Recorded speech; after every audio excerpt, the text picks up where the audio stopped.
Hello বন্ধুরা, তোমরা সবাই কেমন আছো? আমি তো ভালো আছি। আজকে নিয়ে এসেছি চিকেন। তো এই চিকেনের বড় বড় পিসগুলোকে দিয়ে বানাবো চিকেন তন্দুরি। এটাকে সারাদিন ম্যারিনেট করে রেখে দেবো। সন্ধেবেলায় ইভিনিংয়ে এটাকে বানাবো চিকেন তন্দুরি। কিভাবে বানাই পুরো রেসিপিটা তোমরা দেখতে থাকো। এই পাশেই রয়েছে পেঁয়াজ, আদা, রসুন। এগুলোকে খোসা ছাড়িয়ে নিয়েছি। এবার এগুলোকে মিক্সিতে পেস্ট করব এবং কি দিয়ে ম্যারিনেট করব সেগুলো তোমরা দেখতে থাকো। কিভাবে বানাবো চিকেন তন্দুরি। দেখো বন্ধুরা, চিকেনগুলো একটু পিস করে নিলাম, কেননা চিকেনগুলো অনেক বড় বড় পিস ছিল, অনেক মোটা মোটা ছিল।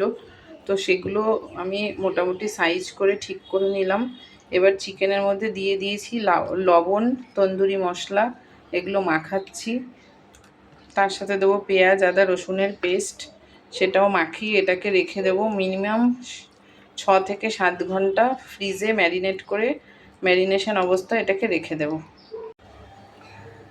তো দেখো বন্ধুরা, চিকেনগুলো আরেকটু পিস করে নিয়ে এটাকে আমি ম্যারিনেট করে ফেলেছি। আমার ম্যারিনেশনের কাজ কমপ্লিট হয়ে গেছে।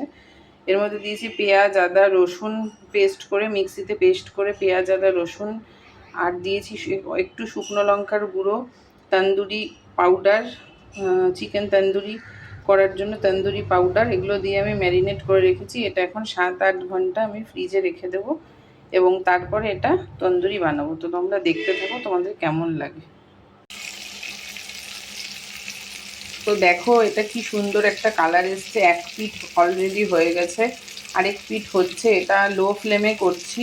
এটা আমি বেশিরভাগ মাইক্রো ওভেনে করি, আবার অনেক সময় কাঠের মধ্যে কাঠ জ্বালিয়ে কাঠের মধ্যেও তন্দুরি বানাই।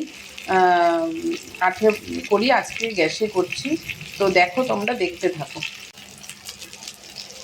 তো দেখো বন্ধুরা, কি সুন্দর চিকেন তন্দুরি রেডি হয়ে গেছে। দেখতেও দেখো কি সুন্দর লাগছে। ভীষণ সুন্দর ডেলিশিয়াস চিকেন তন্দুরি আমাদের রেডি।